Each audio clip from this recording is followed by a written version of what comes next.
Good morning students. हमारा जो chapter number 1 चल रहा है केमिस्ट्री में, मैटर इन आवर सराउंडिंग्स, तो इस चैप्टर का नेक्स्ट टॉपिक है और लास्ट टॉपिक है इवेपोरेशन। ये लिखा हुआ है मैंने, इवेपोरेशन में आपको ये एक्सप्लेन करूँगा।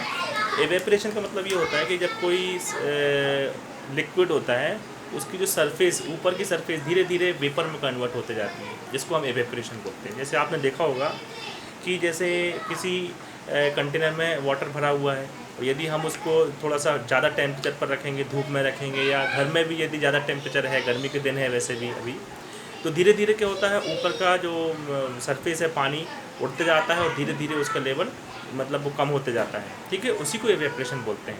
उसमें हमने कोई एक्स्ट्रा बॉयलिंग नहीं की, उसको एक्स्ट्रा हीट नहीं दिया, धीरे धीरे वो पानी अपनी जगह से इवेपोरेट यानी वेपराइज होते जाता है।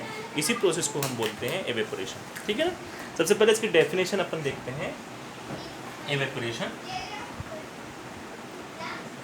the process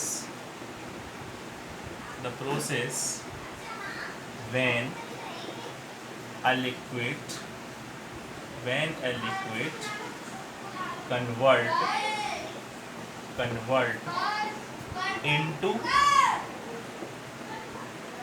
convert into vapor below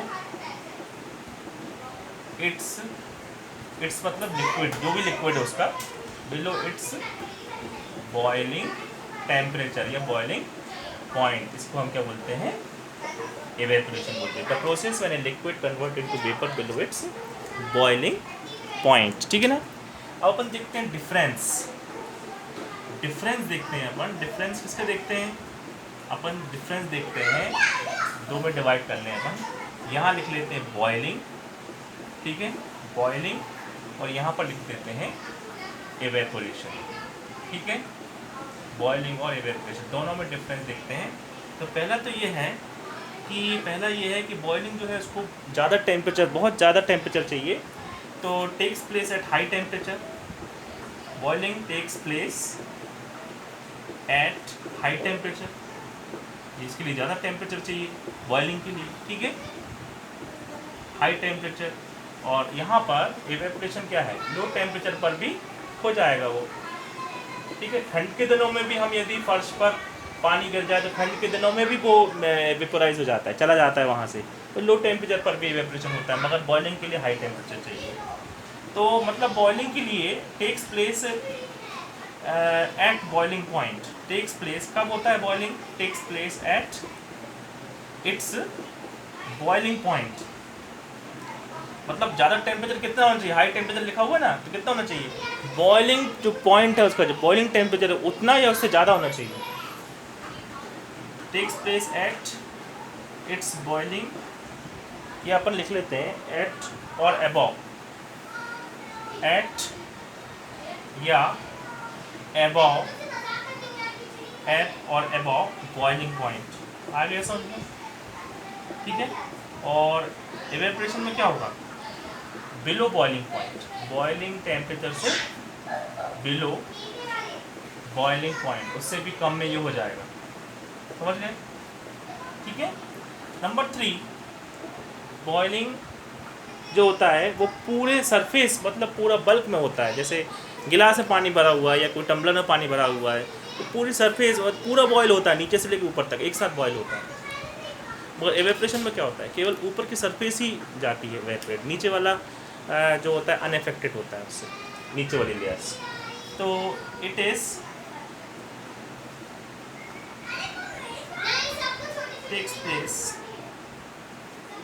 takes place in bulk of liquid. Bulk मतलब पूरा, बल्क ऑफ लिक्विड,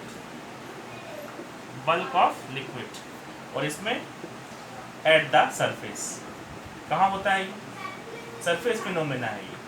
मतलब इवेपोरेशन कहाँ होता है? सरफेस पे होता है, ये पूरे में होता है, बल्क में होता है।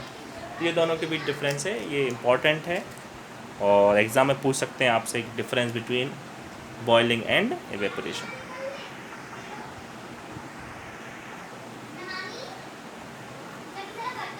तो बच्चों इसके बाद अपन देखेंगे फैक्टर्स अफेक्टिंग इवेपोरेशन। कौन कौन से ऐसे फैक्टर्स हैं जिससे इवेपोरेशन कम या ज़्यादा हो सकता है। ठीक है, तो पहला क्या लिखा हुआ है, number 1, surface area. Surface area मतलब सरफेस एरिया कम है या सरफेस एरिया ज़्यादा है, ठीक है।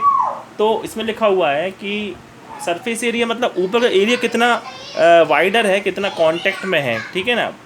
एयर के कांटेक्ट में मान लीजिए, मतलब कितना वो फैला हुआ हिस्सा है सरफेस एरिया। तो मोर सरफेस एरिया यदि होगा तो मोर एवेपोरेशन होगा। बहुत सिंपल है। यदि आप पानी मतलब पानी के गिलास में, टम्बलर मतलब गिलास में यदि पानी भरा हुआ है, ठीक है, और उतना ही पानी यदि प्लेट में है, सॉस पैन में है, चौड़ी प्लेट में है, तो कहाँ पे ज़्यादा एवेपोरेशन होगा? कौन सा पानी जल्दी उड़ जाएगा?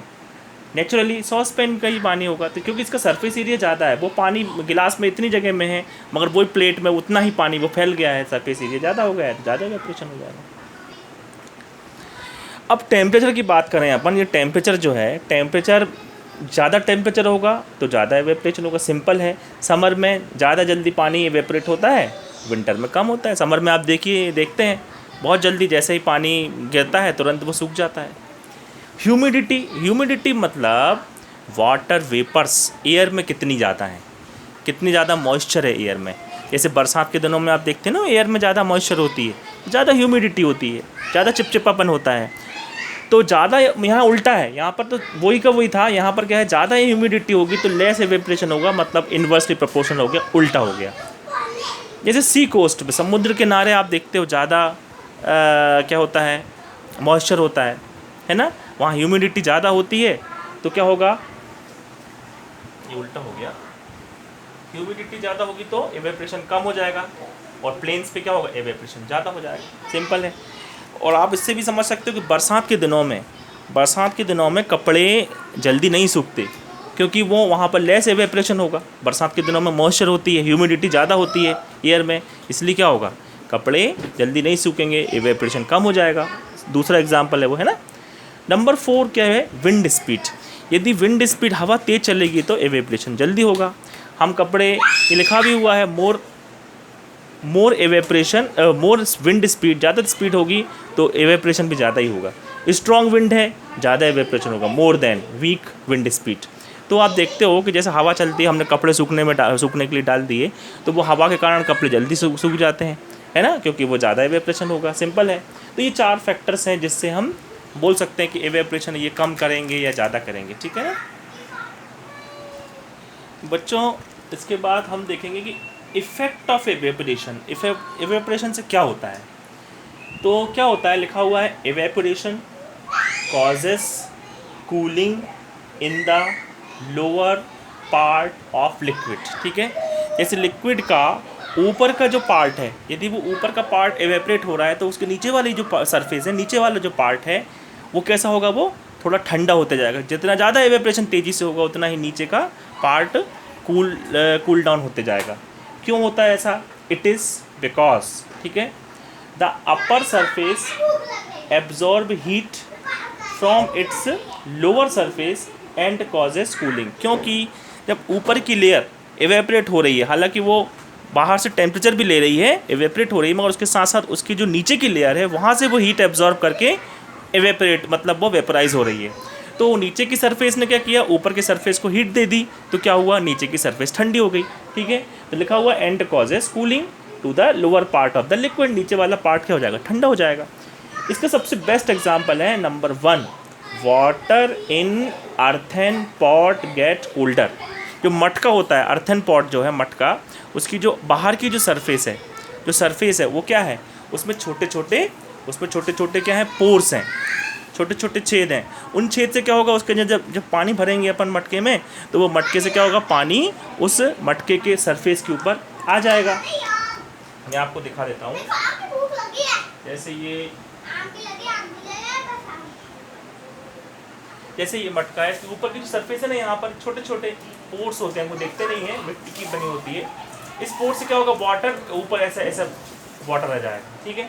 अब वाटर क्या होगा, यहाँ गर्मी के कारण वाटर एवेपोरेट होगा, उड़ेगा, वाटर एवेपोरेट होगा तो अंदर का जो पानी है वो ठंडा होते जाएगा। जितना ज़्यादा एवेपोरेट होगा उतना ही पानी ठंडा होते जाएगा, ठीक है ना। पहला एग्जाम्पल। दूसरा एग्जाम्पल अगर डेजर्ट कूलर कॉजेस कूलिंग। जो कूलर चलते हैं गर्मी के दिनों में, उसमें जो पानी जो नीचे नेट से बहता है उसकी जो खास है उसके नीचे जब पानी बहता है तो वो पानी क्या होता है, गर्मी के कारण एवेपरेट होते जाता है। छोटे छोटे बूंदों में जब वो नीचे गिरता है तब वो क्या होगा, एवेपरेट होते जाएगा। एवेपरेट होगा